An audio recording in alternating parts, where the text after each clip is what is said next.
আমার আব্বাজানের কবার জানাজা হয়েছে জানেন? কবার? 7 বার হয়ে গেছে, এখনো মালটা মরেনি।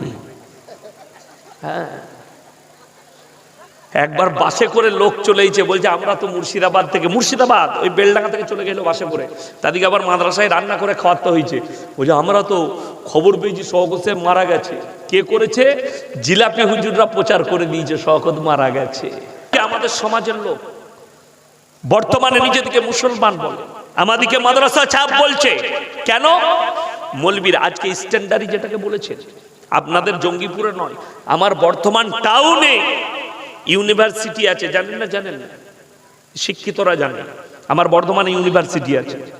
একবারই গোলাপবাগ মোড়ে 5-7 বছর আগে, লকডাউনের 2 বছর আগে, একজন মেয়ে ছেলে প্রফেসর, আমি একটা জলসায় বলেছি, আজকে আবার শুনিয়ে দিয়ে যাচ্ছি জঙ্গিপুরের মানুষদিকে, ইসলামের যতগুলো বড় বড় বর্তমানে দুশ্মন আছে সব মুসলিম ঘরে জন্ম নিয়েছে, একটাও অমুসলিম ঘরের নয়।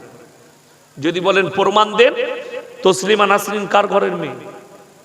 মুসলিম। কারণটাও বলে দেবো কেন হলো এর।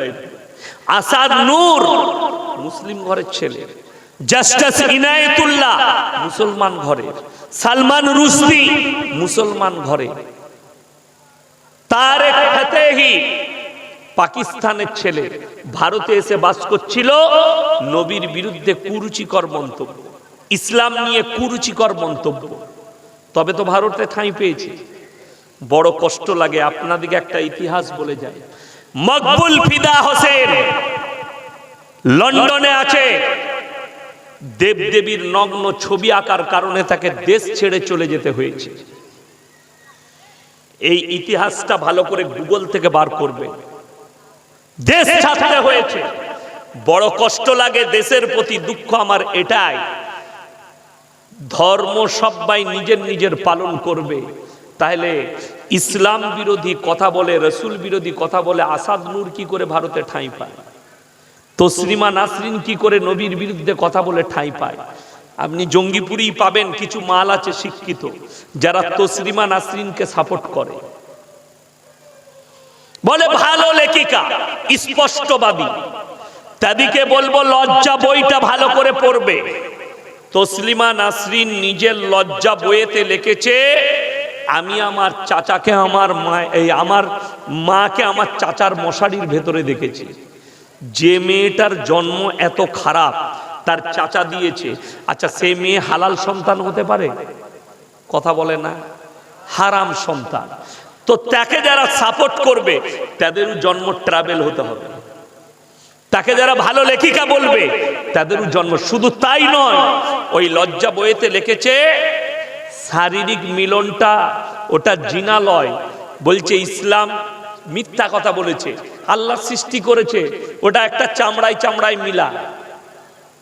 আমি মনে মনে ভাবলাম, দিল্লিতে যে বেঈমান গুলো অলসতা করেছে সেই খালি তোর পাশে শুই নাই, বাকি সবাই শুয়েছে। হ্যাঁ, ও তো বলেছে এটা কোনো ব্যাপারই নয়। তসলিমা নাসরিন বলেছিল ইসলাম পঙ্গু ধর্ম, আল্লাহ তাকে পঙ্গু করেছে। ক্যান্সার বেস্টে একটা স্তনকে কেটে দিতে হয়েছে, জোরে বলুন না সুবহানাল্লাহ। তুই ইসলামকে পঙ্গু বলেছিস, আল্লাহ তোকে পঙ্গু করেছে। তারেক ফতেহি দিল্লিতে দাঁড়িয়ে মিডিয়ার সামনে বলেছিল ইসলাম এক ক্যান্সার কি তারা ভাইরাস, আল্লাহ তাকে ক্যান্সারে আক্রান্ত করে মৃত্যু দিয়েছে, জোরে বলুন সুবহানাল্লাহ। যে ধর্মকে তুমি ক্যান্সার বলেছ সেই ক্যান্সারে আক্রান্ত হয়ে মৃত্যু হয়েছে তারেক ফতেহি। যদি বলেন এরা কি করে এই জায়গায় পৌঁছালো, তার উত্তর আমার কাছে আছে। 1 নম্বর, এখানে যতগুলো মুসলিম ভাই নারী পুরুষ বসেছেন আপনারা সকলে জানেন, উলামারা আমরা তো সব সময় বলছি, জুম্মায় খুতবায় ইমাম সাহেবরা বলেন কি প্রত্যেকটা মুসলমান নরনারীর জন্য দ্বীনি ইলম হাসিল করা ফরজ। ফরজ না ফরজ নয়? কথা বলেন ফরজ, এটা জানেন। আমি চ্যালেঞ্জ দিয়ে বললাম, এখানে এতগুলো লোক বসেছেন, 100 জনের মধ্যে 90 জনের কাছে দ্বীনি ইলম নাই। ঠিক বললাম না ভুল বললাম বাবা? হ্যাঁ, দ্বীনি ইলম মানে কি?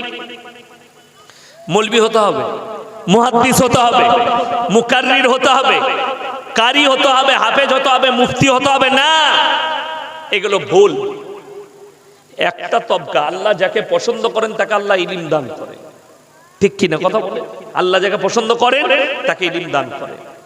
দ্বীনি ইলম মানে অতটা ইলম আপনাকে হাসিল করতে হবে। কোথায় করবেন?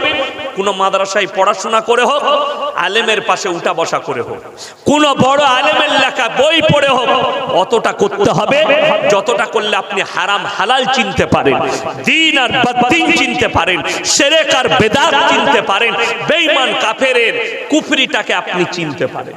মুসলমানরা কেমন চিনেছে আপনাকে বলে দিই।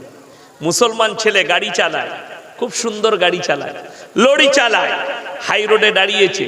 কোথায়? বললে বহরমপুরে হাই রোডে দাঁড়িয়েছে, বাইপাসে খাবার খাবে, হোটেলে ঢুকেছে, মুসলিমদের ছেলে ঢুকেই বলছে এক বোতল মদ দে তো ভাই, মদ খেইলি, মদ হয়ে গেল। এরপর বলছে মুরগির মাংস আর রুটি নিয়ে এসো তো।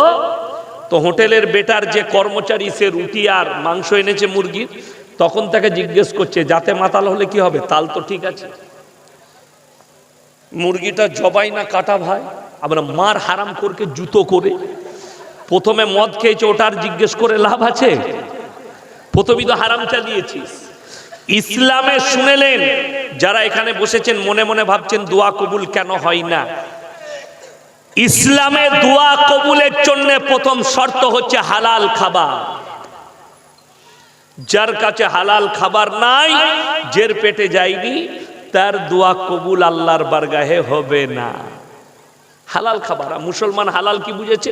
আচ্ছা আপনারা বলুন, আপনি যদি জঙ্গিপুর বাজারেই যান, কোন রেস্টুরেন্টে খেতে যান, হোটেলে, কি জিজ্ঞেস করতে হবে মুসলমানকে? ভাই মুরগিটা জবাই না কাটা, জিজ্ঞেস করবেন না? করবেন না? করতে হবে না? হ্যাঁ, কলকাতা গেলে এটা আপনার জন্য শর্ত।